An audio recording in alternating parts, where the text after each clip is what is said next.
Vamos lá para mais uma correção de matemática, dessa vez no livro integrado, nas páginas 18 a 23. Nós estamos vendo nesse tópico situações relacionadas a problemas diversos, tanto do dia a dia como em âmbito próprio da matemática. E na aula eu falei para vocês que os problemas eles foram feitos para serem resolvidos. Então vamos resolver os problemas que estão propostos nessas atividades. Vamos iniciar na seção lápis na mão, que traz o primeiro problema, que era o problema da Miriam, que ela tem uma calculadora que tem duas teclas emperradas, a 5 e a 7. Só que ela arrumou um jeito de resolver essa situação. E ela demonstra para vocês como ela pensou. Essa questão, ela traz a dúvida de que será que há outro modo de realizar esse cálculo? E a resposta para essa pergunta é sim. Existem outras formas de raciocínio que podem ser aplicados para resolver essa situação, tá bom? E aí, como ela é pessoal, vocês vão poder apresentar para as professoras nas tutorias, certo? Vamos seguir no item A. Agora mostre como você faria essas operações na calculadora emperrada de Miriam. Então, tem o número 4.588 mais 2.778. Essa questão também pessoal, existem formas diferentes de resolver essa questão. Então, pode ser que eu faça de um jeito e vocês façam de outro, que não quer dizer que a forma como vocês fizeram está errada. A única coisa que a gente precisa observar é a regra, não pode utilizar nenhum número 5 e nenhum número 7. Então, vamos seguir então com essa informação, partindo de que a calculadora da Miriam tem o 7 e o 5 emperrados, eu fiz esse raciocínio, 4.488 mais 100, que dá 4.588, e fiz 2.888 menos 100 menos 10, que vai dar 2.778. Somando esses dois resultados, eu tenho 7.366. O item B, a Miriam já tinha começado a realizar um raciocínio que ela fez. Então, a gente só vai completar com as informações, tá bom? Então, aqui na primeira informação, o resultado é 15.235, porque ela fez 16.234 menos 1.000 mais 1. E na outra conta, ela fez 864 mais 10 mais 1, que vai dar 875, certo? Subtraindo esses dois resultados, nós temos 14.360. No item C, nós temos os números 9.527 menos 354. Então, esse raciocínio foi o que eu utilizei, 9.426 mais 100 mais 1, que vai dar 9.527. E no outro número eu fiz 344 mais 10, que vai dar 354. Somando esses dois números, 9.173. Também é possível fazer multiplicações na calculadora emperrada de Miriam. Veja, então ele tem um demonstrativo aqui de que se houvesse um cálculo na qual ela precisasse fazer 5 vezes 64, ele podia decompor o 5 dessa forma, 2 mais 3, ou podia ser como? 4 mais 1. Mas vamos se deter aqui no exemplo do livro. Então, 2 mais 3. Então, faz 2 vezes 64 e depois faz 3 vezes 64. E aí o resultado vai ser 320. 2 vezes 64, 128. 3 vezes 64, 192. Somando esses dois resultados, a soma, o resultado dá 320. Use essa estratégia para resolver as próximas multiplicações. Então, temos aí 7 vezes 43 e 5 vezes 149. A tecla da Miriam ainda está emperrada, nem a 7 nem a 5 nós poderemos usar. Então, nós vamos ter que decompor o 7 e decompor o 5 e aplicar nessa mesma estratégia que ela utilizou, ok? Então, aqui eu fiz 4 vezes 43 e 3 vezes 43. Por quê? Porque 4 mais 3 é igual a 7. Vamos lá, 4 vezes 43. Eu fiz daquela forma como nós fizemos na atividade anterior. Então, 4 vezes 40, multiplicando primeiro pela dezena, depois pela unidade. 4 vezes 40, 160, perdão. E 3 vezes 4, 12. Certo? Somando esses dois resultados, 160 mais 12, 172. Nessa outra parcela, fiz a mesma coisa. Multipliquei primeiro pela dezena e depois pela unidade. Então, fiz 3 vezes 4. 3 vezes 40, que é 120. E fiz 3 vezes 3, que é 9. 120 mais 9, 129. E depois de tudo isso, somei os dois resultados. 172 mais 129. E dá 301. Agora é a vez de trabalhar com o 5. Vamos lá. Fiz 4 vezes 149 mais 1 vezes 149. Por quê? 4 mais 1 é 5. Então, essa foi a forma que eu utilizei para decompor o 5, tá bom? De uma forma diferente. 4 vezes 149. Fiz 4 vezes 100. Depois, fiz 4 vezes 40. E depois, fiz 4 vezes 9. Que facilita o cálculo. 4 vezes 100, 400. 4 vezes 40, 160. E 4 vezes 9, 36. 400 mais 160, 560. Mais 36, 596. O outro cálculo é 1 vezes 49, é o mesmo resultado, 149. Então, 596 mais 149, temos 745, certo? Questão 2. Elisa, Pedro e Gilberto são irmãos. Gilberto nasceu em julho de 1997, Elisa nasceu 5 anos depois, no mês de setembro, e Pedro completou 180 meses em fevereiro deste ano. Qual é a idade de cada um deles hoje? Então, vamos lá. O raciocínio é, vamos pensar primeiro em Gilberto, tá? Pegar as informações de um por um, separar as informações para que a gente consiga facilitar o nosso processo na hora de desenvolver o problema. Gilberto nasceu em julho de 1997. Então, vamos pensar o seguinte, de 1997 para 2000, faltam quantos anos? 3 anos. E de 2000 para 2020, faltam quantos anos? 20 anos. Então, Gilberto tem 22. Como assim, professor? Ele não teria 23? Olha, o que eu pedi para vocês prestarem atenção? Ele nasceu em julho. Nós estamos hoje no mês de maio, então ele ainda fará 23 esse ano, no mês de julho. Então, Gilberto hoje tem 22 anos. Elisa. Elisa, no problema, diz que ela nasceu 5 anos depois do mês de setembro. Tá? No mês de setembro, 5 anos depois de Gilberto. Então, a gente vai pegar o ano em que Gilberto nasceu e adicionar a 5, certo? Então, se ela nasceu em 2002, tá bom? 1997 mais 5, 2002. De 2002 para 2020, são 18 anos, certo? Que é a idade da Elisa. Como? 18 anos, tia? Ela não teria que ter 18 anos? É a mesma situação. Ela tem 17, na verdade, porque ela só vai fazer aniversário também em setembro. Hoje, no mês de maio, ela tem 17 anos. A diferença de 2002 para 2020 é 18 anos, mas ela ainda fará 18 anos esse ano. E agora vamos fazer o cálculo do Pedro. No problema diz que ele completou 180 meses em fevereiro deste ano. Então, 180 meses.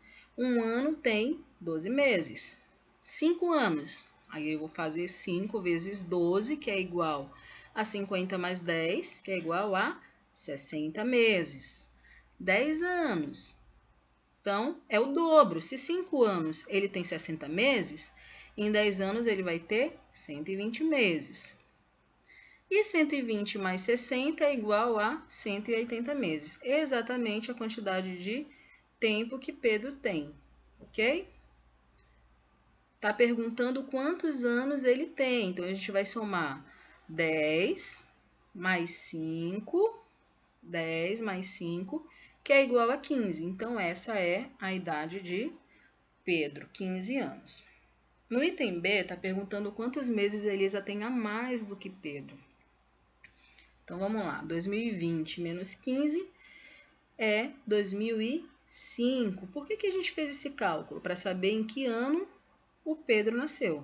Então, Elisa nasceu em 2002 e o Pedro nasceu em 2005. Então, a gente vai fazer essa diferença. De setembro de 2002 a setembro de 2003, se passaram 12 meses. De setembro de 2003 a setembro de 2004, mais 12 meses. De setembro de 2004 a fevereiro de 2005, que foi quando Pedro nasceu, então se passaram somente 5 meses. No entanto, nós temos essa quantidade aqui. Vamos lá, 12 mais 12 mais 5 é igual a 29. Então, a diferença entre Elisa e Pedro é de 29 meses. No caso, Elisa tem 29 meses a mais que Pedro, certo? Questão 3. Marcela e Nicole nasceram em janeiro. Marcela nasceu em 1993, 5 anos depois de Nicole. Já está dizendo quem é mais velha. Se Marcela nasceu depois, então a mais velha é Nicole. Letra B. Em que ano Nicole nasceu?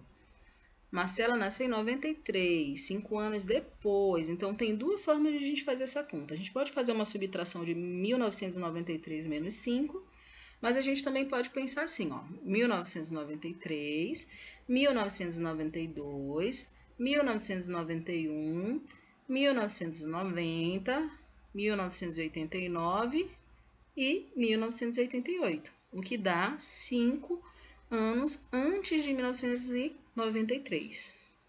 Enfim, em que ano Nicole nasceu? Em 1988. Letra C. Qual é a diferença de idade entre elas hoje? Hoje, veja bem, a Nicole nasceu em 1988. E a Marcela nasceu em 1993. A diferença é de 5 anos. O próprio problema já traz, olha, 5 anos depois de Nicole. Ou seja, a diferença entre elas é de 5 anos. Se uma tiver 10, a outra tiver 5, vai ser, independente do ano que elas tiverem, sempre vai ser a diferença de 5 anos. Se for esse ano, se for ano que vem, se for daqui a 10 anos, elas sempre vão ter a diferença de 5 anos entre uma e outra, certo? Qual é a soma da idade delas hoje? Então, vamos lá. Marcela é de 93, de 1993. De 1993 para 2000, se passaram 7 anos. De 2000 para 2020, 20 anos. No entanto, Marcela tem 27 anos. Para descobrir o de Nicole, que nasceu em 1988, eu preciso somente adicionar o 5, que é a diferença de anos entre uma e outra. Então, 27 mais 5 é igual a 32, tá? E a soma desses dois valores é 59. 27 mais 32 é igual a 59. E a soma da idade das duas hoje é 59 anos. Qual será a soma das suas idades no próximo ano? Então, veja bem, o que eu preciso fazer? Um ano vai se passar na vida de cada uma delas. Então, se a Marcela tem 27 hoje, mais um ano, ela vai ter 28. Se a Nicole tem 32 anos hoje, mais um ano que vem ela vai ter 33. Somando esses dois valores, 28 mais 33 é igual a 61. Eu poderia também adicionar 59 mais 2 e encerrar o problema, 59 mais 2. Justamente por quê? Porque a gente vai multiplicar a quantidade de pessoas pela quantidade de anos solicitados. Então, aqui está pedindo um ano só, certo? Então, 2 vezes 1 é 2. 59 mais 2, 61. A soma da idade das duas daqui a um ano será 61 anos. E daqui a 4 anos? O raciocínio é esse. Vamos lá. 27 mais 4, 31. 32 mais 4, 36. Somando esses dois valores, é igual a 67, certo? A soma da idade das duas daqui a 4 anos será de 67 anos. Pense a respeito do raciocínio que fez no item anterior e explique como se faz para calcular a soma das idades de duas pessoas daqui a alguns anos. Esse cálculo ele será feito a partir da quantidade de tempo solicitada vezes a quantidade de pessoas envolvidas, tá bom? Como eu falei para vocês, nesse caso aqui, olha, uma tem 27, a outra tem 32.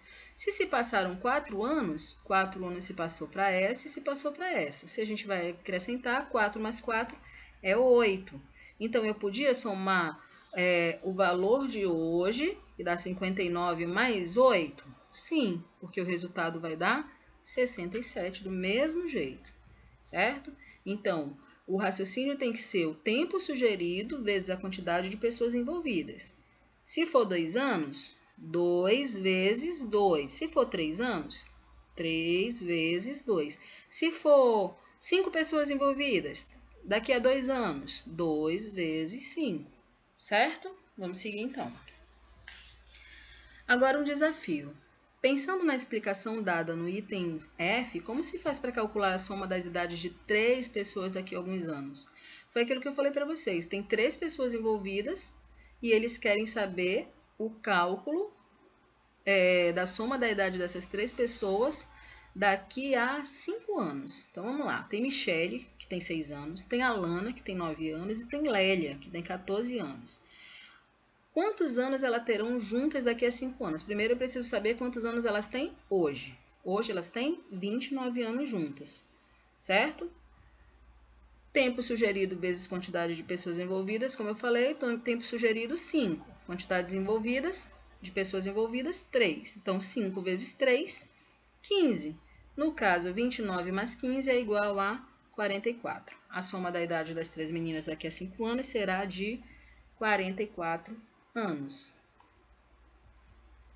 Questão 4. Ao digitar o número 94.783 em uma calculadora, digitei o 7 no lugar do 8 e o 8 no lugar do 7. Qual foi o número que eu digitei? Então, se ele inverteu a posição dos números, o número que ele digitou foi 94.873. Você consegue calcular a diferença entre esses números sem fazer a subtração, apenas pensando nas ordens do número? Então, essa questão eu passei para vocês na aula. O que a gente precisa observar? Iniciar fazendo a observação das unidades, das dezenas, das centenas, das unidades de milhar, da dezena de milhar. Então, aqui a gente pode observar, olha, que as unidades são iguais, que as dezenas têm uma dezena a menos, que a centena tem uma centena a menos de um número para o outro, que o milhar são igual e que as dezenas de milhar são igual. No entanto, faz-se o cálculo de 100 menos 10, porque tem uma centena a mais e uma dezena a menos. Então, 100 menos 10 é igual a 90. Agora, calcule as diferenças entre os números indicados usando o resultado da sua conversa. Então, aqui eu já fiz o registro dos números digitados, tá? Fazendo a inversão. 5 no lugar de 6 e 6 no lugar de 5. Então, o número 35.649 ficou 36.549. 6 no lugar de 9, 9 no lugar de 6. O número 49.062 ficou o número 46.092. 3 no lugar de 8 e 8 no lugar de 3. Então, aqui o número 83.750 ficou o número 38.750. 12.347 ficou 12.374, porque inverteu o 4 no lugar de 7, 7 no lugar de 4. 3 no lugar de 2 e 2 no lugar de 3, ficou 25.873, ficou 35.872. E aí a gente vai fazer aquela observação da diferença da posição de um para outro, certo? Vamos iniciar aqui. 5 e 6, 6 e 5. As unidades são iguais, as dezenas são iguais. Então, o que está diferenciando é a unidade de milhar e as centenas. Na unidade de milhar, o número 36.000 tem uma unidade de milhar a mais do que o outro, certo? E na centena tem 100 a menos do que o outro. Então, 1.000 menos 100 é 900. Essa é a diferença de um número para outro. Vamos seguir, então. 9 e 6. E aqui tem 6 e 9. Então, quais são as ordens, né, na quais a gente pode notar a diferença? Na casa de unidade de milhar e na casa das dezenas. De unidade de milhar de 9 para 6, a diferença é de 3.000. E na de dezena, de 90 para 60, a diferença é de 30. Então, 3.000 menos 30 é igual a 2.970. Próximo número, nós temos aí uma diferença nas dezenas de milhar e na unidade de milhar. Então, na dezena de milhar, nós temos a diferença de 8 dezenas de milhar menos 3 dezenas de milhar, que dá 50.000 de diferença, tá? E na unidade de milhar, nós temos uma diferença de 8 para 3, que dá 5.000. Então, 50.000 menos 5.000, 45.000. Próximo número, nós temos aí dezena e unidade. Aqui, dezena e unidade. Então, essas são as diferenças. De 7 para 4 dezenas, a diferença é 30. E de 7 para 4 unidades, a diferença é 3. Então, 30 menos 3 é igual a 27. Próximo número, nós temos na dezena de milhar e nós temos na unidade. Dezena de milhar e unidade. De 30.000 para 20.000, nós temos 10.000. E de 3.000 para 2, de 3 para 2, nós temos 1. Então, 10.000 menos 1 é igual a 9.999. 5. Calcule o número que ficou escondido embaixo da nuvem. Use os quadros para fazer as contas. Se for necessário, desenhe outros quadros. Então, na letra A, diz: Mariana saiu do trabalho com R$ 28,90. Gastou 10 e 10 na padaria, 9,20 na verdureira e foi para casa. Depois do almoço, deu... Quanto será que ela deu para o filho? E ainda sobrou pagar o ônibus e ficou com 5,50. Vamos lá. R$ 28,90 menos R$ 10,10. Fazendo o cálculo aqui, eu tenho R$ 18,80, certo? Só que ela pegou esses R$ 18,80 e gastou R$ 9,20 lá na verdureira. Então, a gente fazendo o cálculo aqui vai ter R$ 9,60. Depois do almoço, ela deu para o seu filho pagar uma quantidade, ela deu uma quantidade para o seu filho. Então, olha só, se sobrou R$ 5,50, eu vou pegar R$ 9,60, subtrair por R$ 5,50. O que sobrar é o valor que ela deu para o filho dela, que foi de R$ 4,10. Então, Mariana deu R$ 4,10 para o seu filho. Letra B. Jefferson recebe de salário R$ 1.245,90. Todo mês ele paga R$ 382,10 pelo quarto onde mora, guarda R$ 50 na poupança, paga R$ 230,40 pelo curso que faz à noite e gasta uma quantidade com alimentação. E ainda sobram R$ 160 para outras despesas. Então, vamos colocar isso aqui dentro das tabelas para a gente poder entender melhor. Ele ganha R$ 1.245,90. Primeira despesa dele, ele paga o quarto onde ele mora, R$ 382,10. Então, ele fica com R$ 863,80. Esse valor, ele pega e guarda R$ 50 na poupança. Então, subtraindo esse valor, fica R$ 813,80. De R$ 813,80, ele vai lá e paga o curso que ele faz, que é R$ 230,40. Então, sobra para ele R$ 583. Ele gasta com alimentação uma quantidade e ainda sobra 160. Então, a gente vai fazer 583,40 menos 160 para saber quanto que fica de dinheiro para gastar com alimentação. Então, o resultado é 423,40. Para as próximas atividades, você vai precisar de palitos de fósforo usados. Monte uma sequência de 3 figuras fechadas com contornos feitos de palitos de fósforo. Comece pelo triângulo e aumente um palito em cada uma das figuras seguintes. Desenhe as figuras que você formou. A primeira figura está pedindo para ser formada com 3 palitos. Então, vamos lá. Pega o palito 1, 2, 3. A segunda está pedindo com 4 palitos. Uma imagem com 4 palitos. Certo? A terceira, uma imagem com 5 palitos. Vamos lá, colocar os palitos no lugar. Formou essa imagem. Tia, essa minha imagem aqui ficou de ponta cabeça. Não tem problema, tá? Desde que ela tenha utilizado 5 palitos para sua construção. Letra B. Escreva uma das duas frases para explicar como será a próxima figura dessa sequência. Então, a próxima figura dessa sequência, ela terá que ter 6 lados. Vejam, 3, 4, 5 e o próximo 6, tá bom? De quantos palitos você precisará para montar as 3 próximas figuras dessa sequência? Então, a gente já tem 1, 2, 3. Temos essa aqui que vai completar, né? Terá 6 lados e a gente precisa de mais 3 figuras dessa sequência. Vamos lá. 7, 8 e 9. Então, Eu vou ter uma figura formada com 7 palitos, uma com 8 palitos e outra com 9 palitos. O que vai acontecer? O resultado total de palitos que eu vou utilizar é de 21, ok? Então, serão necessários 21 palitos para montar as 3 próximas figuras. Questão 7. O objetivo agora é formar figuras fechadas que tenham ângulos retos. A gente viu na aula, né, o que são ângulos retos. Só para relembrar, eu coloquei ainda no slide para a gente relembrar. E para as próximas atividades você pode formar retângulos ou outras figuras, só valem palitos na horizontal e na vertical no contorno das figuras. Então tem aí a demonstração. Esse aqui, ela é pessoal, tá bom? Então pode ser outras formas também, tá? Aqui eu estou demonstrando como eu fiz para formar uma imagem com 12 palitos, que foi o que foi solicitado na atividade, tá bom? Então, aqui, olha, eu tenho essas imagens, todas elas estão utilizando 12 palitos na sua formação, tá bom? Então, tem a sugestão aí de 5 atividades, né? Que é o que pede. Forme as figuras indicadas a seguir na sua carteira e registre na malha quadriculada abaixo. Usando 12 palitos em cada, quantas figuras diferentes você consegue formar?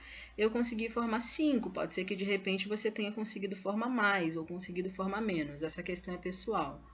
É possível fazer um quadrado com 12 palitos no perímetro? Então veja bem, o perímetro é o contorno, certo?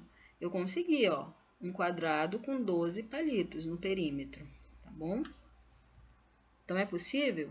Sim. De quantos quadradinhos será a área dele? Então, vamos voltar lá.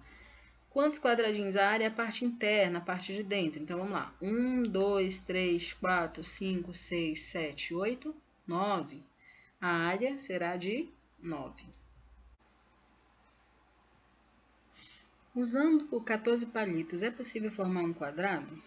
E com 16 palitos? Essa é uma outra questão que a gente precisa pensar. Por exemplo, 14 palitos. Existe algum número que eu possa dividir, usar o 14 dividido por 4 lados? Se eu tenho que montar um quadrado, eu preciso ter 4 lados iguais, certo? E 14 dividido por 4 não é possível. 16 sim, 16 dividido por 4 darão 4 palitos em cada lado, ok? Então, com 14 não é possível, mas com 16, sim. Bem, no item C, pede para que forme 3 figuras com 16 quadradinhos de área. Você pode fazer direto na malha quadriculada. Então, olha só, eu fiz algumas sugestões, é claro que cada um de vocês pode ser que de repente façam diferente, mas a primeira é o quadrado, que olha, tem 4 quadradinhos aqui, 4 quadradinhos aqui. Então, 4 vezes 4, 16. 16 de área. Aqui, olha, eu fiz assim, ó. 3, 6, 9, 12, 15 mais 1, 16. Certo? Fiz uma outra opção aqui também, que tem aqui, ó. 1, 2, 3, 4, 5, 6, mais 4, que dá 10. 6 mais 4, 10. Mais 3, que dá 13, 14, 15 e 1, 16 de área. Tem um outro modelo aqui também. 1, 2, 3, 4, 5. 5 mais 5, 10. Mais 4, que tem aqui, ó, 14, mais 2, 16. E aí tá pedindo para a gente anotar quantos palitinhos foram necessários para contornar cada uma dessas imagens. No meu caso, nas imagens que eu criei, tem aqui, ó, na primeira, utilizei 4 aqui, 4 aqui, 4 aqui, 4 aqui, que é assim que a gente calcula perímetro. Então, 4 mais 4 mais 4 mais 4, certo? Que deu 16. Nesse caso aqui, olha, tem 3 mais 5, que dá 8, mais 6, que dá 14, 15, 16, 17, 18. Então, aqui, 18 palitinhos foram utilizados. Nessa outra imagem, nós temos 1, 2, 3, 4, 5, 6. 6 palitinhos nessa lateral. 6, 7, 8, 9, 10, 11. Mais 5 palitinhos nessa lateral. 11, 12, 13, 14, 15, 16, 17, 18, 19, 20, 21 e 22. Então, aqui, 22 palitinhos foram utilizados nessa outra imagem. E para finalizar essa daqui, 1, 2, 3, 4, 5. 5 mais 3, 8. Mais 2, 10. 11, 12, 13, 14, 15, 16, 17, 18. Então, finalizamos aqui. É claro que, como eu falei, a imagem de vocês pode estar diferente. Isso é só um demonstrativo, certo? Agora, eu quero fazer um lembrete para vocês. Tem atividade complementar lá no positivo 1 de matemática, tá bom? Então, você vai acessar o positivo 1, vai abrir a janela de avaliação e selecionar a atividade com o nome atividade 2 de matemática, roteiro 2 do segundo bimestre, certo? Não se esqueçam de fazer a atividade complementar que está lá no positivo 1. E qualquer dúvida que vocês tenham ficado nessa atividade de correção ou mesmo na aula, não deixem de perguntar, tá bom, gente? É uma forma de a gente saber que vocês também estão vendo as aulas e que vocês estão aprendendo, porque se vocês não trouxerem dúvida, a gente vai entender que tá tudo bem. Então, a gente precisa desse retorno de vocês, tá certo? O prazo para a realização da atividade complementar do positivo 1 é até o dia 5/6, então não percam os prazos também, ok? Até a próxima aula. Abraços virtuais das professoras Francisca do 4º ano A, da professora Rosirene do 4º ano B e da professora Janaína do 4º ano C. Até a próxima correção. Beijo no coração de todos.